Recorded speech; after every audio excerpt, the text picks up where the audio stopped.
The Sports Walk is back. Watch Season 4 of Backpack Broadcasting's original, award-winning web series that brings you the opinions of real sports fans in these streets, literally in these streets. The first 3 seasons and current season with new episodes every Monday are available now on the Backpack Broadcasting YouTube channel. Check out the 2017 NYC WebFest official selection and see what other sports fans have to say on the hottest issues in sports today. It's easy, y'all. Just take the Sports Walk.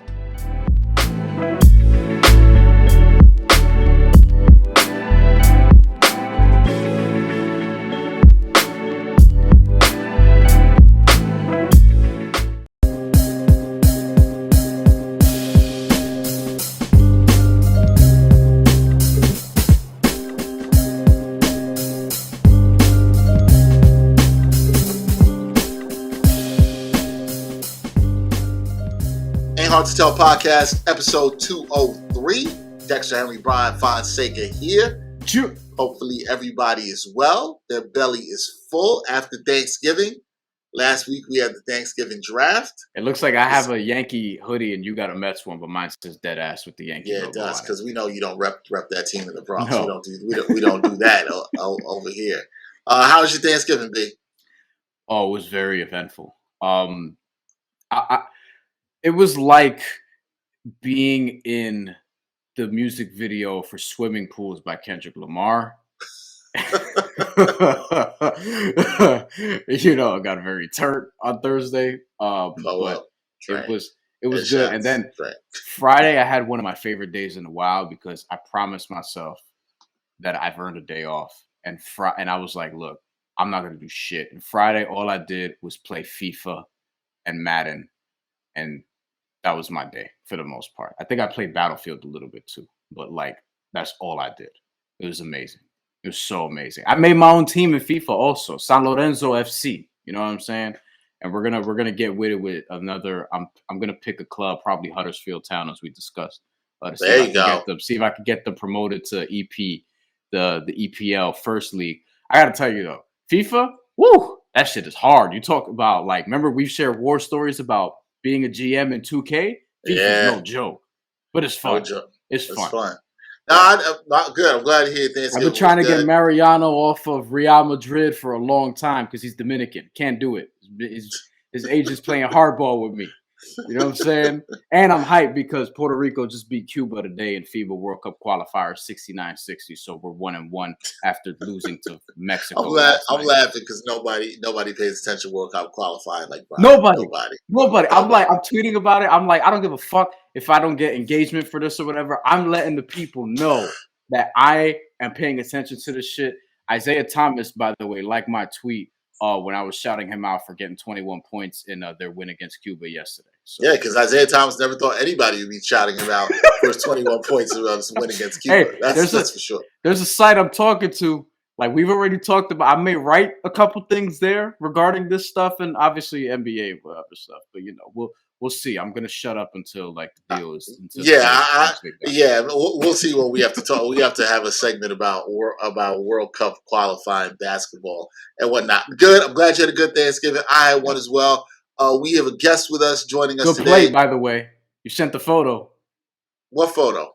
You sent the photo. Oh, the plate. I thought you said good play. No, good plate. Yeah. The plate game was strong, man. The food I cooked came out great. So I was happy. I did the same thing as you. I did nothing on Friday except for relaxing, eating drinks. So it was good. Hopefully our guest rocking with us today, he had a good Thanksgiving as well. That is our friend, the blackatologist, Jamal Murphy, joining us here. Murph, what up, man? What up? What's the deal? Ain't much, man. You know Murph's work. He is the co-host of the Bros Pod. You also can catch his work on The Undefeated. He just had recently a really dope article about recruiters and how people are looking and hiring college coaches, particularly African-American coaches. You know, how they only trying to let us in spaces and stuff like that. We got to figure out ways to make this work. But a good article from Murph on that. Murph, how was your Thanksgiving? You heard Brian talk about what he did. How was your Thanksgiving? Yeah, my wild Thanksgivings, I think, are gone. You know, they're behind me. I just, it's all about family. You know, I got the little kids to watch out for, so I can't wild out. So it was nice and chill. Was out in Philly with my younger sister, my mom, who were out there. So it was all good. The food was good. Family was good. That's what's up. Now, I want to know from you guys. I don't feel like I've had any wild Thanksgivings. I guess I haven't been doing it right. I kind of have, but to be clear, I was not doing the wilding out. Well, that's a shock. That's why I said Swimming Pools by Kendrick Lamar, because remember, Kendrick ain't the one wilding in the music video. He's watching the wild. We got you. Got you. Yeah. We got you. Well, before we get into it, I don't know. If you're a Mets fan of the Mets, the way they're spending, they might be wilding out because you haven't seen them spending like this in quite some time. Guys, I don't know how to feel about all this. I don't know how to feel about these Mets offseason moves. There's a lot of action. I think the biggest thing we got to talk about is, as the day we're recording this, they agreed to a 3-year deal with Max Scherzer, where he's going to be paid $43 million a year annually. There was an opt-out in year 2 for him. I didn't see this coming. I didn't think the Mets had any chance to land Scherzer, who's 37. Brian told me before the podcast he's coming off the best ERA of his career last year, which I also did not realize. 2.46. And he's gonna turn 38 next year. All right. I'm gonna let y'all talk about it first. How are you feeling about that move first before we get to the other ones? How are you feeling about Max Scherzer? Murph, we'll kick it off for you. How do you feel about this deal? Hey man, I feel good. I just as a lifelong Mets fan, it's very rare that they spend money like this. We got a new owner. We got Cohen as the owner. He's pulling his Steinbrenner, pulling out the money. So I'm just happy that they're spending money. Kind of reminds me of when, a few years back when they went and got Beltran and Delgado, Pedro Martinez. And that's the last time I can remember them really going out there and spending money when Omar Minaya was the GM. And this is probably, beyond that. Like you said, an unprecedented deal for Scherzer. I know, yes, he's older, 37, 38. But like Brian said, 2.46 ERA last year. He hasn't declined yet. So, he gives us that 1 year, maybe 2. I'll take that. You know what I'm saying? And then, matching him up with the Grom in the rotation, Walker will fill that rotation out. And then, the moves they made on the offensive side of the ball have been good so far. I'm just waiting to see what happens with Baez. And if they can re-sign Baez, then I'm good. I'm good to go. All right. Good to go. Brian, how you feeling about this? Looking at Max Scherzer's baseball reference. Having a good time, I gotta say. 8 All-Star games, 3 Cy Young Awards, and you may think he's not that dude anymore, but look, since 2013, this is where he's finished in Cy Young voting. 1st, 5th, 1st, 2nd, 3rd, no place because it was COVID, and then 3rd. The COVID year, he wasn't as strong, but he actually was still, 3.74 ERA. That would have been one of the best pitchers on the Mets last season. That's for damn sure. And that's the thing for me. It's like I wanted them to keep Marcus Stroman. It doesn't look like that's going to happen. It looks like, as was sort of hinted at, they wanted to go bigger and in theory better.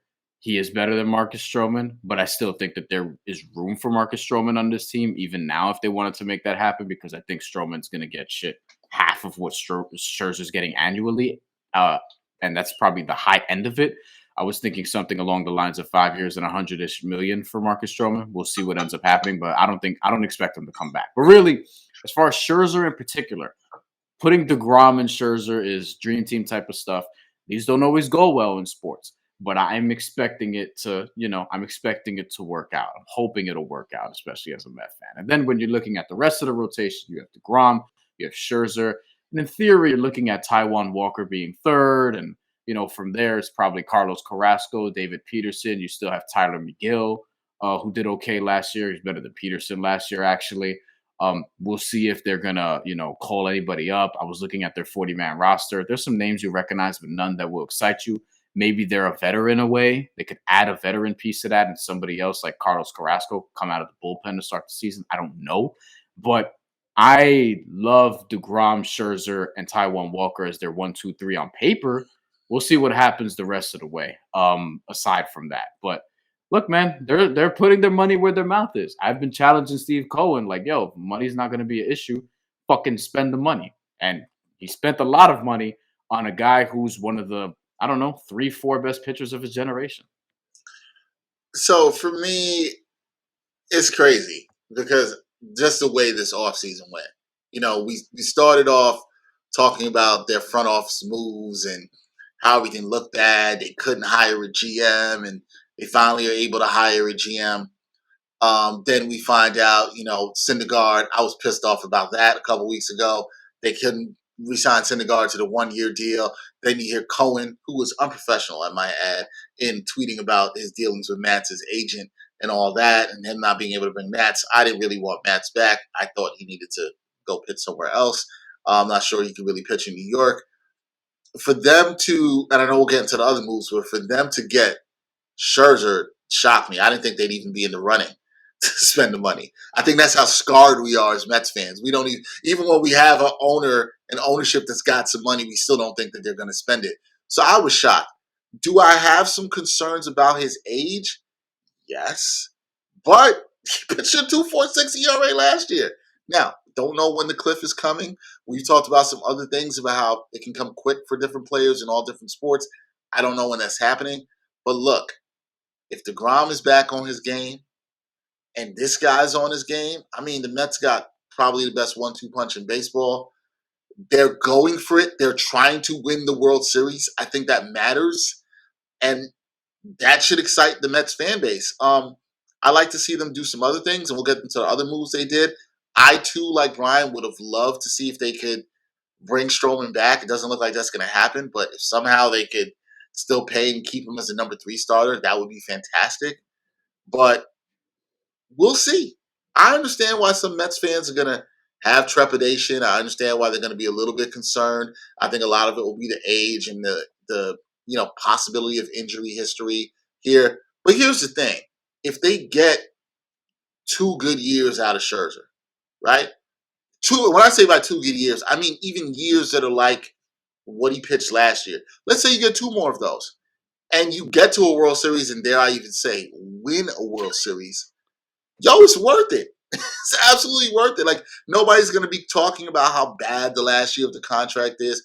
Yep. Nobody's going to care about that at all.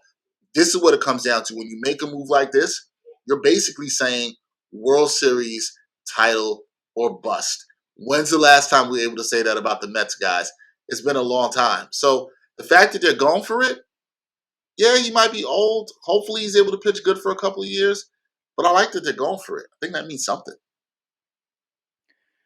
And on top of that, like, I don't think Met fans have a bunch of room to complain here because this is what they wanted, right? They wanted like splashy, big name, big money sort of free agent signings.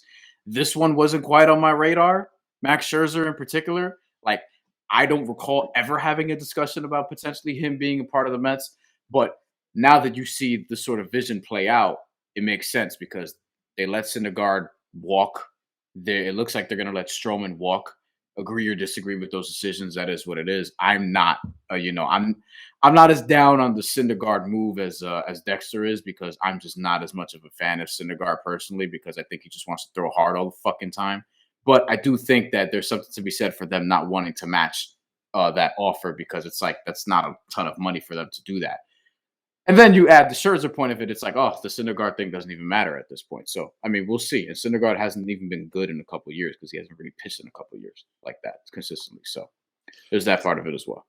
Yeah, I think as a Met fan, at least for me, I think, when you're a Met fan, you kind of you watch these young kids grow and there's like a sentimental aspect to it where you want to see Syndergaard really succeed as a Met because we saw the beginnings of what he could be. So I think that's part of it. Even the Conforto situation, I thought, Conforto had a terrible year last year, but, I've always liked this game. I always thought he was really clutch. Even last year, when he would come to bat and he was batting barely 200, I had faith that he was going to have a big at bat in a big moment, and sometimes he did, even during a terrible season. So that one kind of hurt me a little bit, but I mean, like you said, as Mets fans, we're so used to not being in the mix with free agents, not spending the money. I don't see how, as a Met fan, you could be down on them actually doing this. And you look at at the model, who's been the most consistent National League team in the last few years? It's been the Dodgers. Spending all that money. So we got to get in the game and do the same thing. And we took a player from the Dodgers, so it has to be a good sign. That's good. All right, so what do you guys feel about these other moves? Starling Marte was a move I liked. 4 years, $78 million. Versatile outfielder. Always loved him. Professional hitter. I think he's clearly an upgrade of what they needed in the outfield. You talked about Conforto wasn't getting the job done last year. Murph, what did you think about the Marte addition? Did you like that too? I like the addition. I'm not, I'm not 100% sold on him, but he's never been a superstar. I guess we're not asking him to be that. But then you look at, he's played, tops about 120 games, over the past few years. So I'm a little worried about what we'll get from him. He's 33, so he should have a couple of years left. But you talk like I'm more worried about him not producing than I am Scherzer. I mean, which makes sense because Scherzer's the superstar, but he is older. So I'm hoping it works out. But we've seen this deal before too. When we get we spend a lot of money on these outfielders who are in their 30s and they don't quite produce. And let's see, in New York, we always underestimate guys coming to New York from other places. And we expect them to produce at the same level right away, and then it takes them a year at least, as we saw with Lindor last year. So I'm cautiously optimistic, but like I said, I need the big gun Baez to come back because I know he'll produce because he did it. Yeah, so before we get, I'll get to Baez in a second. I'll get to Baez in a second. Brian, did you like Marte as much as I did, or do you have the trepidation of Murph has? You know what Starling Marte led rather? You know what Starling Marte led Major League Baseball in last year, guys? Fights? Stolen bases. How and many? That's what the fuck I want to see. He had 47 stolen bases last year. Okay. And he just turned 32 years old, or 33 years old, as a matter of fact. So he has a 4-year deal. I mean, that's fine. They gave Curtis Granderson 4 years when he was like the same age. So it is what it is. And that actually ended up being a pretty good deal. Yeah. So I remember Granderson being like roughly around the same age. Starling Marte is a career 290 hitter. And me, baseball watcher, am fucking tired of people batting 240, 230, 220, 210 and getting big ass contracts, et cetera, right? So I love that they at least got a dude that can hit, a guy with speed, with some pop in his bat. He has a couple recent seasons where he's had 20 home runs and 70 to 80 RBIs when he's played the whole season. This past year, he missed some games. He played 120, but before that, he's been relatively healthy. So you look at 61 games during 2020, but that was the COVID season. He actually led the league. 132, 145, had an injury in 2017. Then there's a lot of 100, whatever the fucks. All right. So I'm not like super worried about his health, although he's going to put on a Mets uniform. So I guess that there'll probably be some voodoo that comes with that shit. But look, Starling Marte was my favorite signing that they've made so far as the position players go. He's coming off a season where he hit 310. If you look at his batting averages throughout his career, it's just 280, 290, 300, 310 all over the place. I was shocked to find out he was only an all-star once with Pittsburgh because I remember him in Pittsburgh being really good with Andrew McCutchen, with Josh Bell, and those boys, to quote Stephen A. Smith. And he has a couple gold gloves, and they need that in the outfield because, their fielding hasn't necessarily been tremendous over the last few years. So I like that they got him. He's going to play damn good center field. And I love the fact that they got a Dominican, dude in New York City because I keep telling you guys, you got to get the Latinos in New York City. We're going to be all right. You know what I'm saying? Like Lindor, he wasn't hitting at the beginning. I don't think that's pressure necessarily or anything like that. I just think, baseball shit happens. He was picking it up toward the end. And I think if they get his boy Javier Baez back, everybody going to be all right. Yeah, which means they got to get McNeil out of there, who he doesn't mess with. So I love the Marte move. I think he's a professional hitter. Everything Brian said, I rock with all that. Let's go to Baez real quick. Who you guys want him back? Yes. I also want to make note of something. Brian mentioned with Marte, the stolen bases. I actually didn't realize that he leads the league in stolen bases. 296 career stolen bases. I love stolen bases. I hate that it's out the game pretty much, and there aren't a lot of guys that steal. So to have a professional guy who could steal, if he can get close to 50 bases next year, that's great. I missed that part of the game. So the fact that the Mets are even valuing that and signing a guy is dope to me. I like Tobias. I like Baez. He plays hard. I do. He's a little streaky for me, but I do like the fact that he cares. Didn't like his booing the fan thing that he did last year, but I do think he gives a damn. And he's one of them guys that give you, Brian's smiling, because this is a Brian Fonseca MLB All-Star right here. He gives you a little bit of a moxie, like they like to say. He's a little streaky for my liking. A little bit too streaky. But I just think he'll be good. He'll fire up the clubhouse. He'll get it ready. He runs the bases hard. Sometimes does a little bit too much, some boneheaded mistakes. He'll chase high fastballs, that kind of thing. But I always do think you kind of need a guy with some fuck you on the team. Yes. Baez has some fuck you, and I fuck with that to a degree, right? Like I like that. I just get concerned about him and what he said with the fans, but I think he's a guy who could play in New York. Murph, do you feel that way? Do you think? Because even though he did the booing thing with the fans, I never got the sense that he couldn't handle the stage. Does that make sense? No, and if he couldn't have, that's when he would have folded after all that. But what he did was he actually played better. He played better after that happened and that's what you need. This is a guy, he embraces pressure. He plays his best when there's pressure. And you talk about Hispanics in New York, Brian. I mean, obviously you know this. Puerto Ricans love Baez. Okay, my wife's Puerto Rican. Her sister, obviously. I mean, they love Baez. I mean, my sister-in-law, loves that dude. You know what I'm saying? So I know he resonates. Chicago, the whole Puerto Rican community in Chicago, they worshipped him. So I think he fits perfectly. And like you said, he just brings a lot to the table, brings that fire. I think he makes Lindor better. He brings the fire out in Lindor.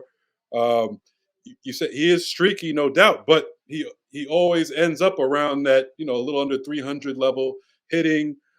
He's gonna get you close to 30 home runs at least, every year. So he's streaky, but it all comes around to him giving you those numbers.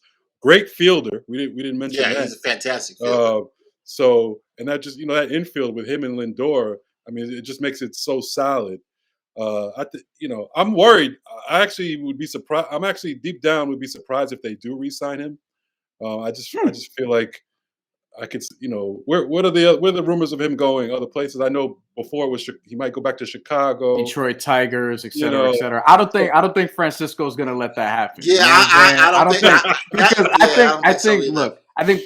honestly do. As a big part of him coming here was the idea that they would keep him and Lindor together as their second base shortstop combo, which on paper gives the Mets their best second base shortstop combo since I don't even fucking know when. And the fielding point is an important one, Murph, because that's something that Lindor and McNeil reportedly never sort of got the same page on. And McNeil, not an awesome fielder, but Baez, the infield was better when he was out there.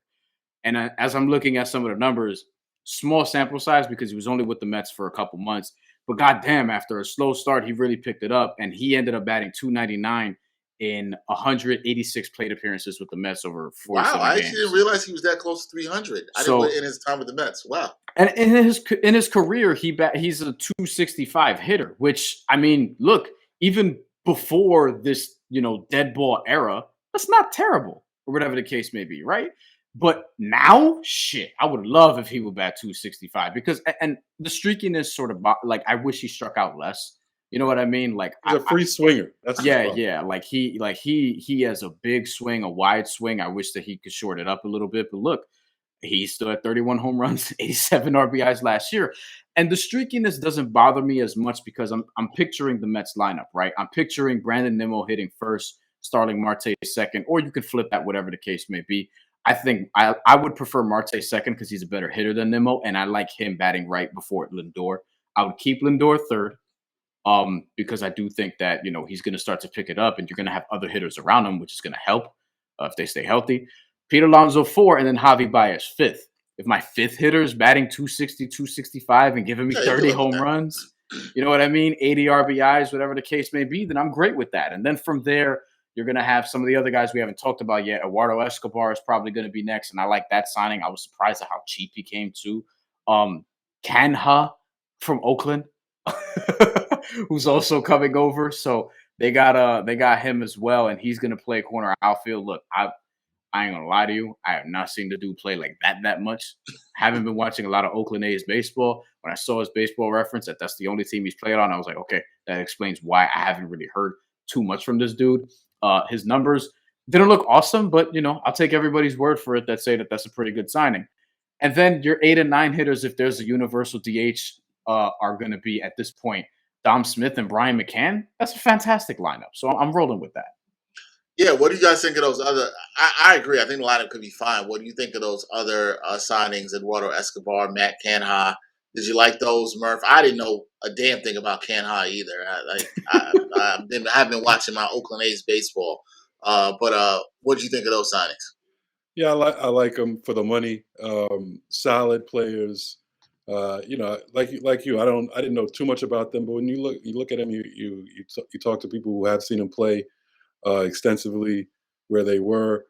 They're very solid professional baseball players with experience and can play different positions. So I like all those moves, and like we said, there's probably more to come. I'm excited. I don't know about you guys. They got to shore up a little bit of the bullpen. I don't know what we do. What is Familia coming back? Because I feel like he's been there like 10 years and blowing games for 10 years, and he comes back every year. I don't know. I don't know what the reliever situation is. I think he's got another year on his contract. I always feel bad for Familia because, like, damn man, 2015 he was so good until the World Series. Right. He was so good until the World Series, and that's where I just feel so bad for him. But the next year, I think he blew the wild card game also against the Giants. Against the Giants, that is correct. I just looked it up. He's a free agent. Although I do know this: Miguel Castro's still under contract. Seth Lugo's still under contract, which is good. Okay, good. Gesellman, I believe, is still under contract because he's on the 40-man roster. Didn't have a great year last year, if I remember correctly. Nope. Edwin Diaz is still under contract. He started off well last year, and then it got bumpy, and then he was good again. Then it got bumpy, and that's kind of been the experience so far with Edwin Diaz. And that's the experience with every Mets closer. That's true, right? Like he's got the Armando Benitez syndrome. So the thing with Edwin Diaz is look, I'm cool with him being the closer, but like I hope Seth Lugo is healthy too. And I'll just say that much. And I love to talk about I still believe in you, Edwin. But you gotta. He has great stuff, but the thing with him is like I think he's legitimately good. His bad moments are really bad. And at the worst times. At the worst times. And that's a Mets closer characteristic. Yes. Yes. Yeah. Yes. They might get you 40 plus saves and only have about 8 to 10 blown saves in the season, which if you look at stats, that's good. But those 8 to 10 blown saves are like must wins. You know what I'm saying? And 6 of them came in September. That's how it was. Yeah, right. That's sort of what it is. And to put a bow on our Mets conversation, Eduardo Escobar, just a couple things on him, right? So it looks like J.D. Davis is not going to come back, which, it's not going to break my heart necessarily. Although if they wanted to keep him coming off the bench and figure out a way to do that, I would not be mad at that at all. I just don't think that's going to happen. Eduardo Escobar at third base, though, he was an all-star last year, which I think surprised Dexter when I told him that.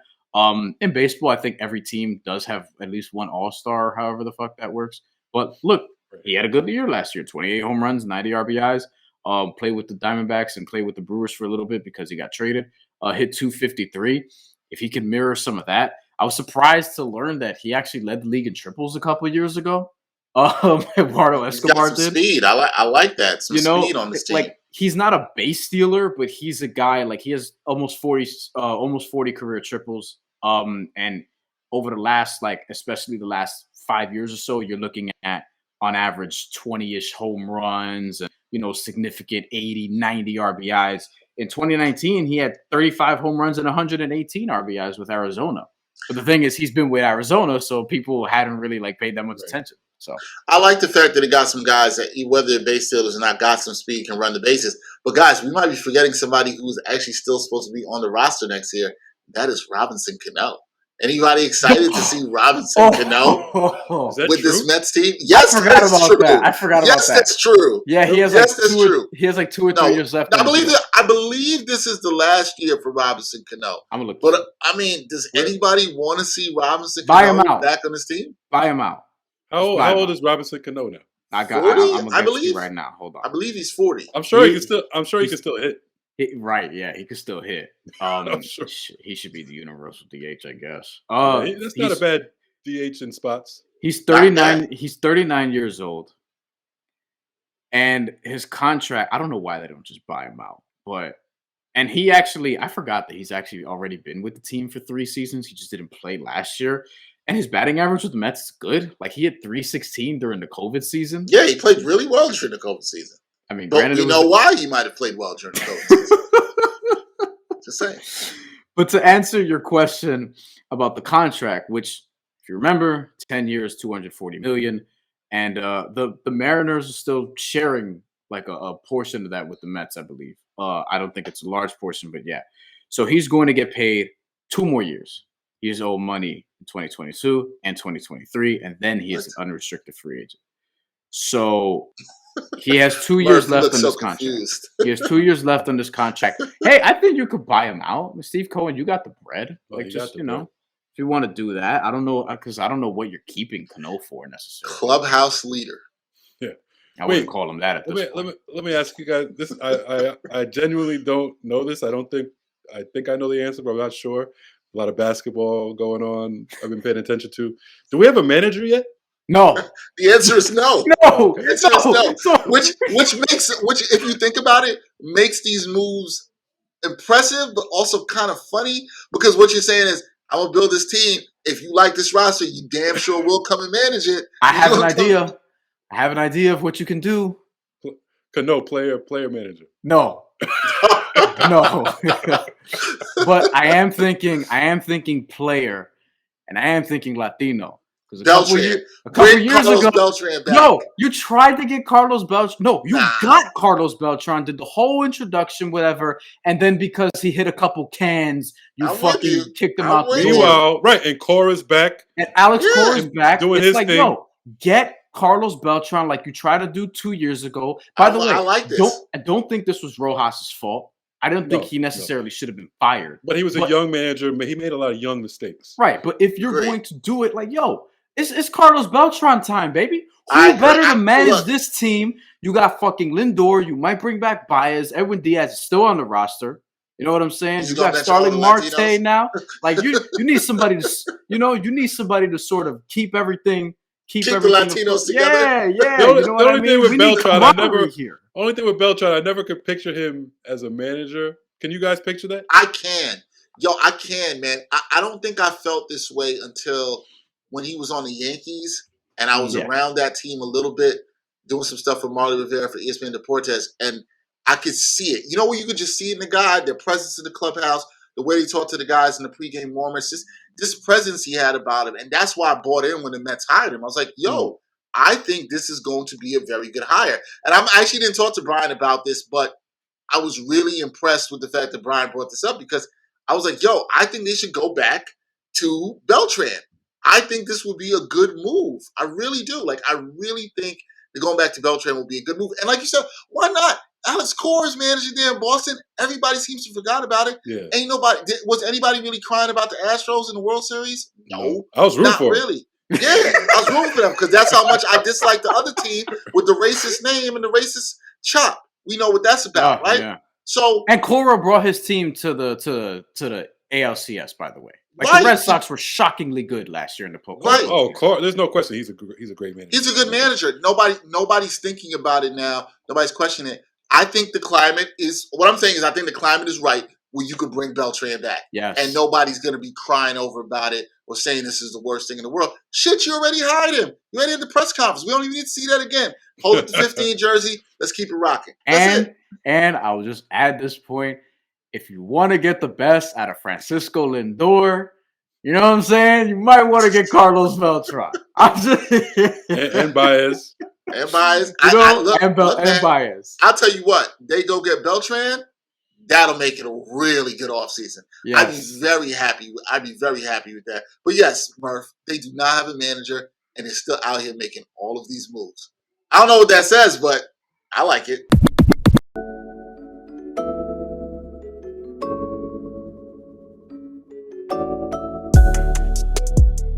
Backpack Broadcasting continues to bring you the best original sports content, but now you can get more of the content you love. For as little as $3 a month, you can get access to bonus content, including behind-the-scenes footage and interviews from the Sports Walk, Sideline Stories, or the Ain't Hard to Tell podcast. All this exclusive content comes via Patreon.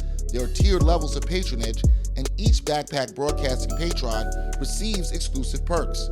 Your support helps Backpack Broadcasting create more of the original content that you love. Visit Backpack Broadcasting's Patreon page and become a patron today.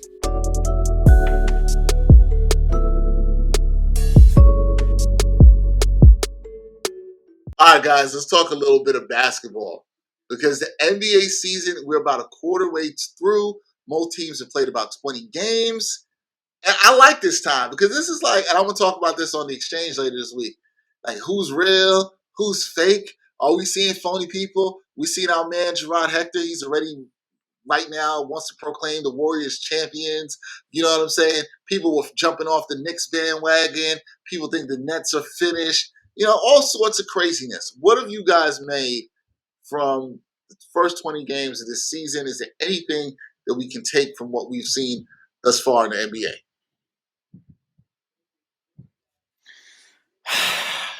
You don't got to sigh, Brian. No, because I'm not just that stressful. I'm just thinking about, like, when you asked this, like, the first team I thought about is the Lakers because they're just a fucking bummer to watch right now. Like, honestly, I don't hate watch them necessarily, but I do not enjoy watching them when they're on TV. I'm just kind of like, like they just don't look as aesthetically pleasing as you would expect a LeBron James run team to sort of look. Part of that is because he's been out, but even when he's played, they haven't looked awesome. They just lost to the Kings at home. They lost to the Boston Celtics in Boston by like 22 without Jaylen Brown even playing, and LeBron was there. Like, the Lakers to me are like, I was trying to think about my big sort of letdown so far during a quarter of the way through because I'm impressed with the Bulls. I'm still not quite a believer in them in terms of like thinking that they're going to get to the Eastern Conference Finals or whatever the case may be. But that's more of a testament to the East being so good. But I do like the Bulls, and I enjoy watching them, and I love what Alex Caruso and Lonzo Ball do defensively. The Wizards are good. I mean, well, they'll get to the play-in, so they're pretty good. The Celtics, I don't know. But the Lakers, man, they're the team that's sort of like, they're the team where I'm like, man, they're the ones that I probably had higher expectations for. I was a little shaky on them to begin with because of their roster construction, but like, they're, is Trevor Ariza going to be the savior? Is Kendrick Nunn going to be the savior? Like, I don't know. I don't see where this is going to, like, this feels very 2004-ish Lakers to me, where they got Karl Malone and Gary Payton in that team. Like, people have made that comparison. I think it's actually a fair one. And I remember hating on that team when I was fucking 9-10 years old.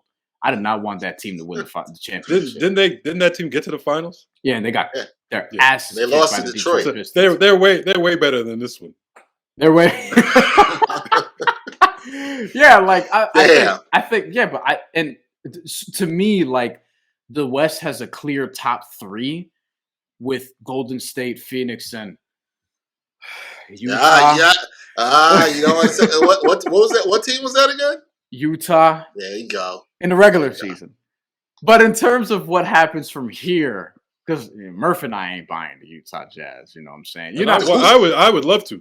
Like I'm not with it with them. But don't get it twisted. I'm not either. But okay.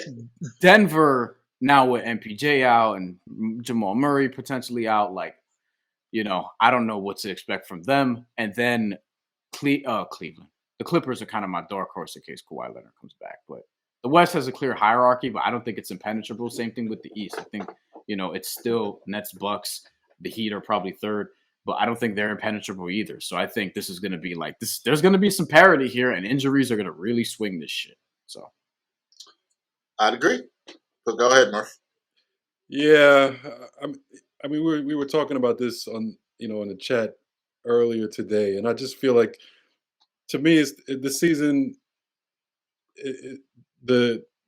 Team wise, it's just been really much weaker than I think we thought it would be, because of teams that we expected to be very good, to be at the top, upper echelon teams that have all kind of problems.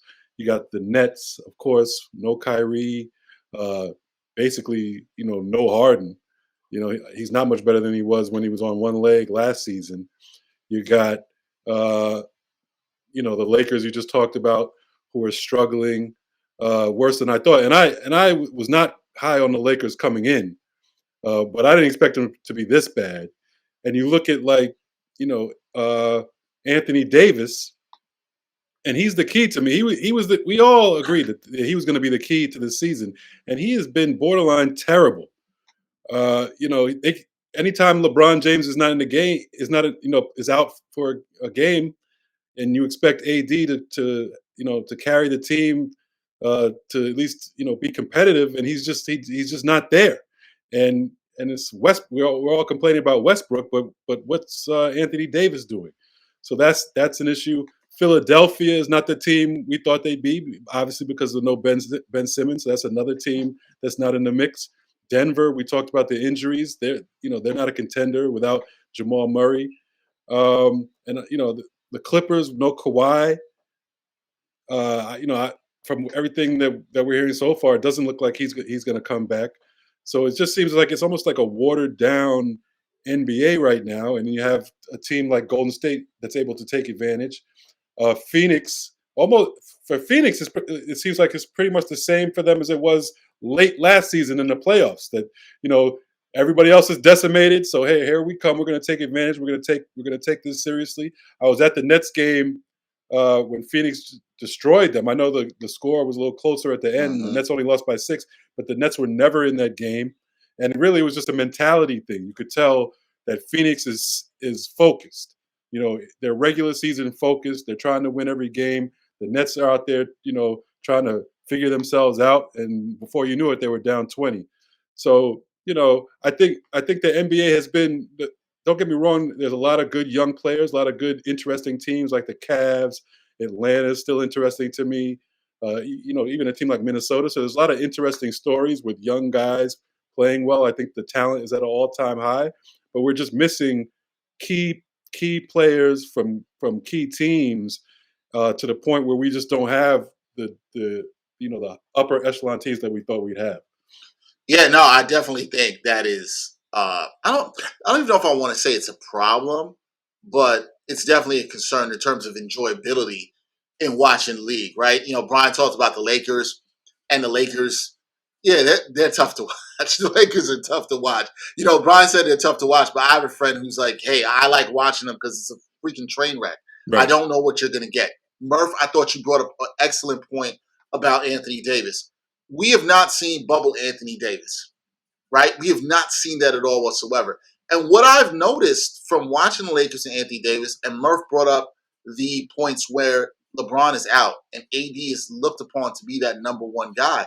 What I've seen, guys, is he ain't that number one dude. Like, he can't do it. Like, he had that one game where LeBron got into the fight with Beef Stew, and he rallied them, and they won that, and he had a pretty good performance there. And then but then when against Detroit, against Detroit, and we should mention when he played against Giannis in the Bucks, that wasn't the case. Giannis gave him the business. Giannis looked like the bona fide number one, doing all the things that we thought AD should be able to do. So for me, I hear that. I hear how it's been disappointing through the season. One of the things I wonder with the way things are bunched up, particularly, I agree with Brian, you got your hierarchy in the West, then it's kind of bunched up below that. In the East, it's kind of been bunched up, or people are disappointed in the Nets because they haven't looked like we thought they would. And I think a lot of that's they look like I thought they would. They look like Kyrie not being there, number one. Harden looking like Murphy and I were talking about this before the show, looking like he's playing in sand, right? I don't know what's going on there. I think the Bucks are ready to streak up. They're on a 7-game winning streak at the time we record this. They're getting hotter. It's right there for another team to take a jump and go on a winning streak. I don't know if it's the Knicks. I don't know if it's the Bulls. I don't know if the Hornets. There's another team that can do it. Who did you say? Did you say Dallas? That's a callback from the beginning of the year. I remember that when you picked up to go to the NBA Finals. Not a Kristaps Porzingis guy. He's been playing pretty well lately. I've been saying he can play good when he's healthy. He just leads the league with Anthony Davis and trips to the locker room. That's all it is, but we know that he can play. I just think this, with that being said, I think that it's hard to look at any teams beyond what you guys mentioned. The Warriors obviously have played fantastic basketball. I'm not going to go as crazy and say like they're going to win the championship yet, but they look really good. And I'm excited for this game that we'll see tomorrow night after recording this between them and the Suns. The Suns have looked good, and I still don't even think the Suns have played that great. Murph, I know you're not impressed with the Suns, and today in the chat you said you couldn't even explain why. But I kind of got I understood what you meant. Like when you said it, I was like, no, I understand that. Like I understand it. Like they're playing good.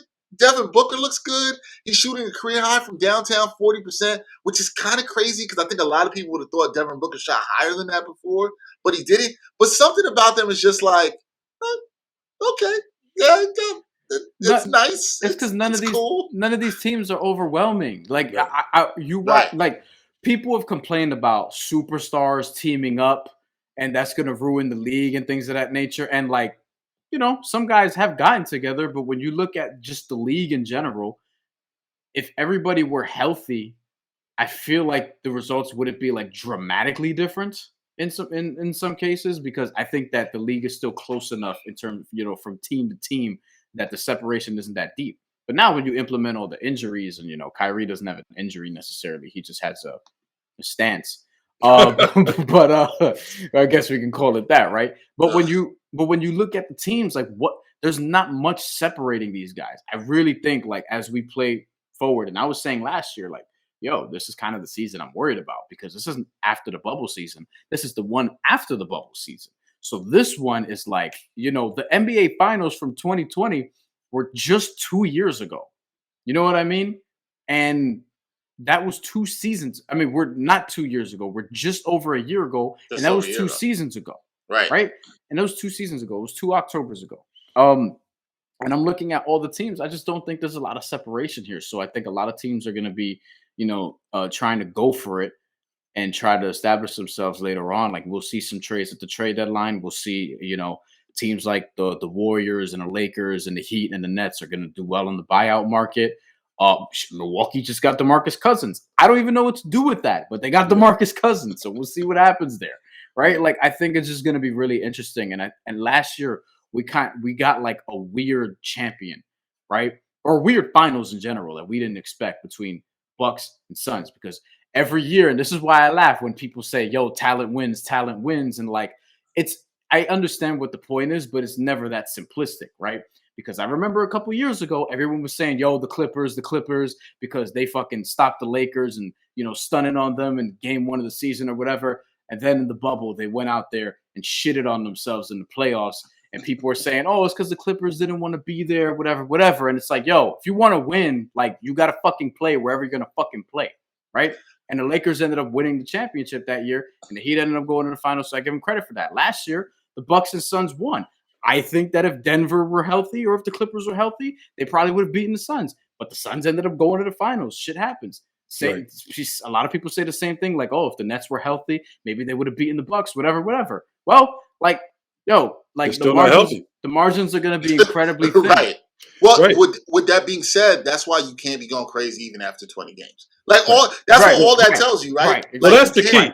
Yeah, I've been saying that all the time, and I realize this is not a good, you know, sports media. It's not good in sports media nowadays to act like this doesn't matter, because the most important thing is now at all times you have to have a hot take.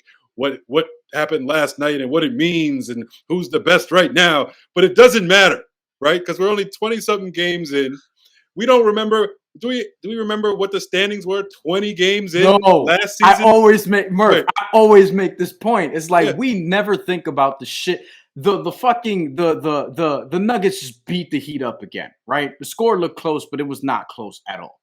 No one's gonna remember that shit unless they play each other in the finals, which I don't think is necessarily going to happen because I don't think the Nuggets are at least going to get there, and the Heat are going to have trouble getting there too.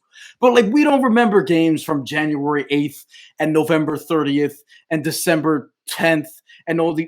No one fucking no. None of this shit matters. But Murph, I think you hit the nail on the head, right? In just exactly what you said. It doesn't matter as much as people think it matters. We have these markers, and we're talking about it now on the show. 20 game mark, 25% through the season, right? It's fine. These are markers, but it's just like, you're driving down the road, you see the mile marker, but you don't remember that.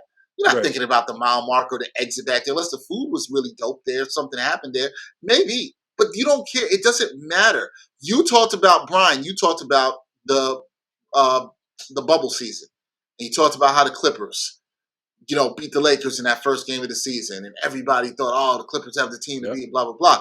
And I'm just going to bring it back to what Murph said, because then you bring that to the Suns, and the Suns are right now, at the time of recording this, are on a 16-game winning streak. People are like, oh, my God, the Suns are playing so great, or the Warriors are playing so great. Why not matter? I mean, I'm not saying this happened. Maybe the Nets get their act together. Maybe the Lakers get their act together. I don't know. Maybe Philly gels and things starts coming together. Maybe Who there's knows? a big trade. Was Harden even on the Nets 20 games into the season last year? You know what I'm saying? Like, probably around that mark. It was right around that mark. Yeah. So we don't. Early. Yeah, we just don't know. What the situation is going to be, and that's part of the season, right? There are growing pains. Look at Milwaukee. I mean, they just now starting to have all three guys together: Middleton, Giannis, and Drew Holiday. They just now get them together, and they won 8 straight. They don't have the best record in the East, but I would say they're the best team in the East. The East is actually interesting to me, much more than the West. I think in the West, yes, I think those first 2 teams right now, regular season wise, those are going to be the teams. They've jumped out to too far of a lead, and the other teams, it just doesn't look like they're going to get their act together. I don't care. Even if the Lakers are healthy and LeBron is healthy, that team just doesn't fit. LeBron is 37. He's never going to be the dominant player. I was saying this 2 years ago, even in the bubble season, where people were saying, he's still the king. Yes, he's still a great player. He still makes other guys better.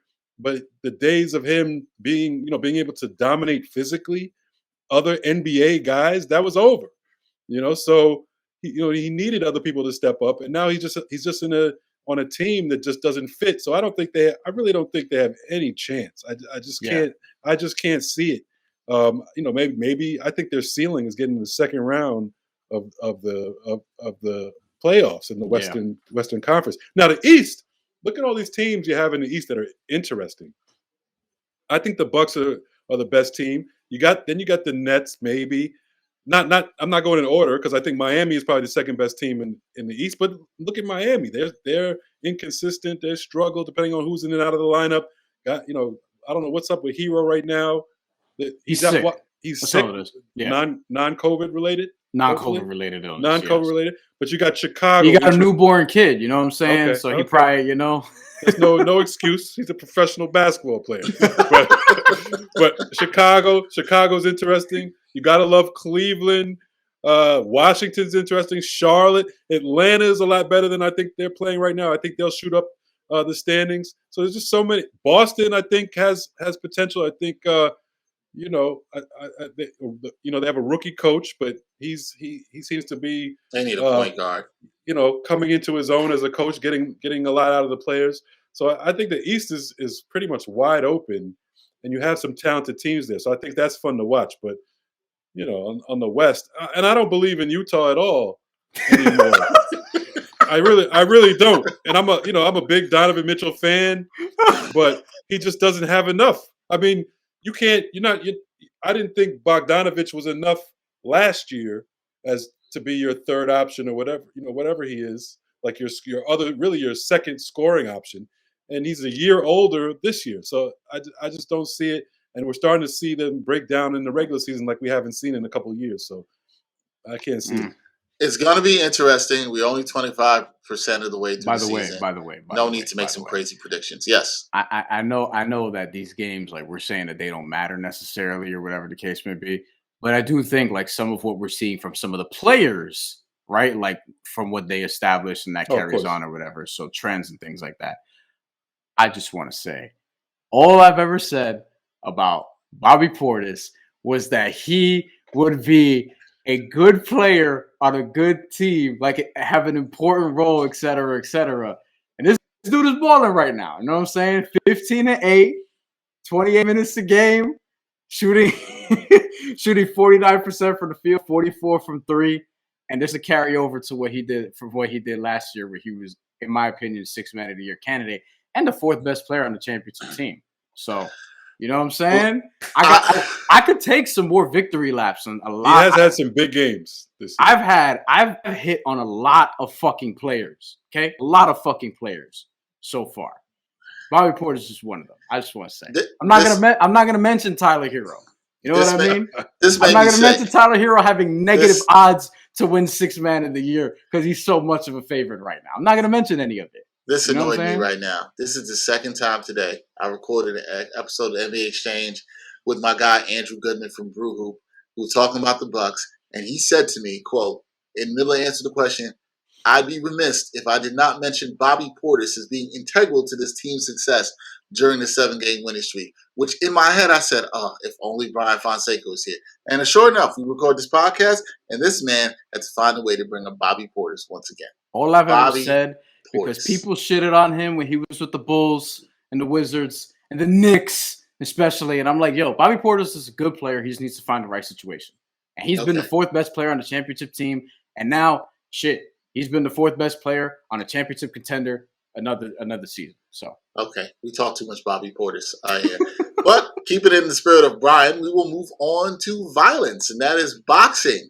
I don't know if you got to see this, Murph. Did you watch Teofimo Lopez lose to George Kambosos? Did you see this? I missed it, but I heard all about it. But I haven't got a chance to watch the replay.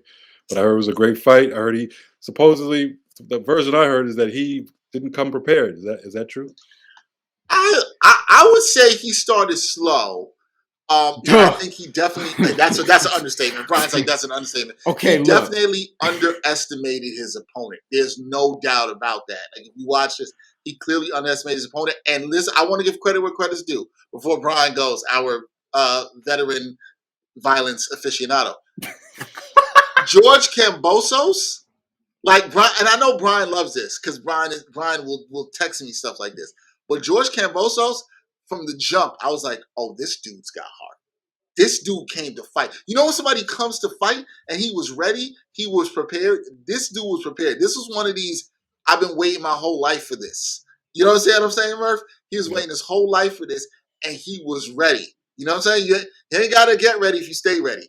That man looks like he stays ready, and he caught, what was that, the second round, B? When he caught him with the knockdown, second round or first? I can't remember. Second round, I believe it was. He knocked down Teofimo Lopez in the first round. First round. And Murph, if you see this, I'll tell you why in a second. Flush. I nearly jumped up. I just had sat down to watch a fight, and I jumped up like, oh, shoot. Because I didn't expect that. None of us expected to see Teofimo Lopez get touched like that. And you know it hurt Brian, because that's his Puerto Rican brother from Brooklyn. Well. He's from Honduras. I don't, you know what I'm saying? Sorry. Look, let me say all you guys. Hold on. I thought he was 2 years ago before I looked it up, and I told he's from Honduras. His family is at least. Shout out to our Honduras brothers. He's from Brooklyn, so you got a rep for him probably. But look, let me say this: Teofimo Lopez. Not after that loss. One, these motherfuckers hate each other. Okay, This was a rivalry match. This has been made like several different times, as I talked about on the broadcast, and then it kept getting delayed, and then there was one point it was going to happen this past summer. Teofimo Lopez got COVID, et cetera, et cetera. So yeah, this has been in the works for a while, and it finally happened. The reason why this matters and the reason why this is being brought up here, Teofimo Lopez defeated If you remember, and you remember if you listen to this program because we talked about it, Vasily Lomachenko last October. So that was his most recent fight. And he stunned him, won a unanimous decision, a decision that Dexter and I both agreed with. We both thought that Teofimo Lopez won that fight, albeit very close. And the scorecards were very much wide in his favor, which is surprising in hindsight. But anyway, he was the WBO Super World Lightweight Champion, the IBF World Lightweight Champion, the WBO World Lightweight Champion, and the Ring Lightweight Champion. That's 4 of the major 5, 6, whatever fucking belts they have in that weight class now. I don't know. Boxing is a mess. But George Kambosos, you know why that dude is tough, Dexter? Because this motherfucker's from Australia. And Australian fighters, they're tough, generally speaking. Okay? Americans, could be hit or miss. George Kambosos was also undefeated, 19-0, now 20-0 with 10 knockouts. The thing that was interesting to me is that Teofimo Lopez came out in the first round, and you rarely see this. You see this more in street fights. But he throws an overhand right away. And he threw 4 of them in the first 10 seconds of the fight. Okay? Like, he wasn't trying to set up no jab. He was just trying to knock him out because he had said before the fight, I want to knock him out in the first round. And that's where he lost, because he got put down late in round 1 because he missed and he got countered and he got dropped. And the round that he was winning, by the way, and actually catching Kambosos, 10-8 round. And then he never established a jab, never established anything. He did put Kambosos down in round 10, and it looked like he potentially could have finished him, but he ended up not doing that. And he kept trying to go for the home run shot the entire 12 rounds, and he ended up losing, and he fought a stupid-ass fight, and he lost. I want to say something there. Murph, if you've seen it in this round 10, and Bryan brings it up, he knocks Kambosos down, and I thought that was his chance. This was it, where you had to finish him, and he didn't stay on top of him. And to give Kambosos credit, Kambosos then won the next 2 rounds, and I thought Kambosos was on the ropes, like done. Not literally on the ropes, but figuratively on the ropes. And he somehow bounced back, and it was pretty amazing. Go ahead, Bryan. And yeah, so Teofimo Lopez now has a loss on his record. This is interesting because Devin Haney is fighting soon. Gervonta Davis is fighting this weekend. Gervonta Davis is in the same weight class. He has the regular WBO title, the one that George Kambosos has the super, WBA title, rather. It's just, whatever the fuck. Basically, George Kambosos could fight, in theory, Gervonta Davis, Devin Haney, one of these guys afterwards, and he wants to unify. I don't know if there's a rematch clause with Teofimo Lopez. I would like to see it again, but lesson, kids, just don't fight with your emotions. Actually come with the strategy. Try to establish a jab and not try to go for the knockout, because you see this happen. This is some street fight shit. In a street fight, if you go for the knockout, you're going to fucking miss, and then you're going to get tagged. Like, that's what happens. You have to come with a strategy. And Teofimo Lopez did not come with a strategy. He just wanted to bulldoze the dude because he didn't respect them. And by the time it was too late, George Kambosos had picked them apart, and he fought a good-ass fucking fight. And it was a preventable loss by Teofimo Lopez. We'll see if he learns. I don't feel like he will necessarily, but we'll see if he learns. He needs to just really get his, emotions checked in the ring, and then he'll be better off for it. But if not, then this is going to happen again and again, and that's sort of how that one goes. I don't think there's much more that needs to be said there. But speaking of boxing, there's a fight that could be coming up. And it is. February. It is coming up. Oh, it's coming up in February. Brian's excited about this. And the reasons Brian's excited about it, because they're shit talking like this. You are going to get knocked out of me. I can see right through your eyes. Do I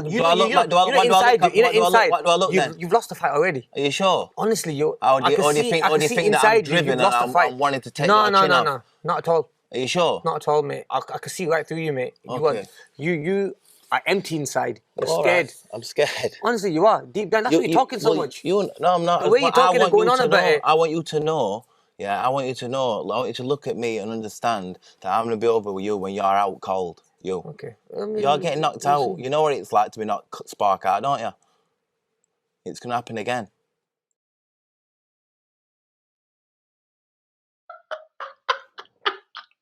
Yeah, empty inside, bruv. That is Amir Khan and Kell Brook, folks, if you're listening or watching. Murph, are you here for...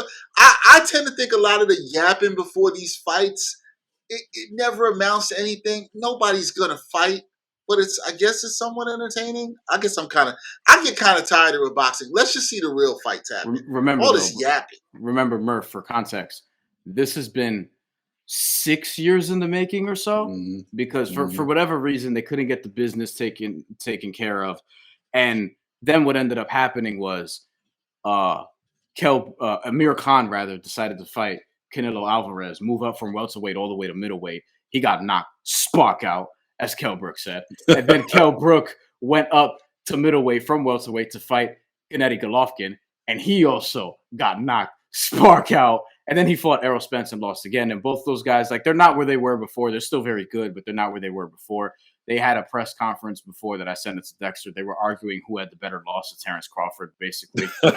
Amir Khan was like, you got knocked out by a jab pussy, whatever the case may be, like all this shit. But yeah, I give you all this background. I mentioned that these guys are kind of past their primes, but they hate each other. And this is 5-6 years in the making, probably 5-6 years too late. But, I mean, are you interested? Yeah, I'm interested and you know, I mean, if you're a boxing fan, you know, it's not easy. It's not easy to go undefeated. Very few people do. You know, there are good boxers who take 2-3 losses, still can make for an entertaining fight. And I love the trash talking back and forth. I mean, it's entertainment. You gotta love that. You know, he's using a line. I can see right through you. How many times I've heard too many boxers say that while they're trash talking. I'm like, come on, man. Find something new to say, man. You know what I'm saying? I can see right through you. They do that kind of stuff. They do that, like the sitting down things. Like, there's been different variations, and there's so many names. The UK though, the UK does it really well. The UK does a lot of things better than us, but the UK does that one really well. HBO used to do a great job of it. RIP HBO Boxing. Miguel Cotto, yes. Antonio Margarito before the second time. Oh my God! Like, they've had some really good ones. By the way, you mentioned the record. The records are actually very good. Kell Brook 39-3, 27 knockouts. All 3 losses by knockout, by the way. Amir Khan 34-5, 21 knockouts. 4 out of the 5 losses by knockout. And the thing with Amir Khan is he gets knocked out fucking silly.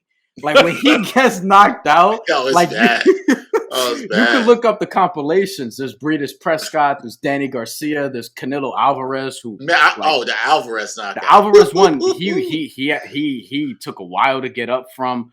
The Lamont Peterson was decision loss, and then Terrence Crawford is the most recent one. All this stuff to say but talking about this in this fight and watching the clip, and it's hilarious, and like the talking and all that. Boxing always shoots itself in the foot, taking too long to make the matches that people actually want to see. Yeah, this should have happened a while ago. That's what's disappointing with the sport sometimes for me. I've talked about that in this podcast. So, yes, it's disappointing. But I'm here for more shit talking, especially if you're going to be right up in each other's face like that. Like, because it's just a threat that somebody might get up and come with the overhand right. Maybe. We know it's not going to happen. I will absolutely be watching. Of course you will be. Yeah. I mean, look. I haven't seen as many fights this year as. Yeah, Brian sent me 5-on-5 MMA fighting the other day. In Poland. In Poland. Yeah, it was 5-on-5 in one octagon or whatever. That shit was incredible. I think that's too much though. That's pushing it. I've always wanted to see tag team boxing just to see how it would go. But 5-on-5 MMA is like, that's crazy. That's not. It was crazy. And you could just fuck up whoever, like in the 5-on-5. You're not restricted to one guy. Well, apparently, I didn't sit around and listen for the rules. I just kind of saw the clip and was like, "Oh, this is cool. Let me send this to like 4 other people." By the way, Gennady Golovkin fighting later this year, right before New Year's Eve on like a Wednesday, because he's fighting in Japan or something along those lines. So yeah, I mean, there are some fights coming up. Just not really huge ones, but Gervonta Davis this weekend against Isaac Cruz Gonzalez. We know you'll be watching because you love the violence. That's all the time we have for this edition of the A Hartel Podcast, episode 203. Thank you to our guest, Jamal Murphy. Catch him on the Bros Pod. Also catch his work on the Undefeated. Brian will be watching boxing. Everybody had a good Thanksgiving. Continue to follow us on Twitter, Instagram. Support us with the Patreon. Got to give us some bread to keep creating this good content. No, we need that. So, for Jamal Murphy, Brian Fonseca, I'm Dexter Henry. Yes, until next time, y'all. Peace.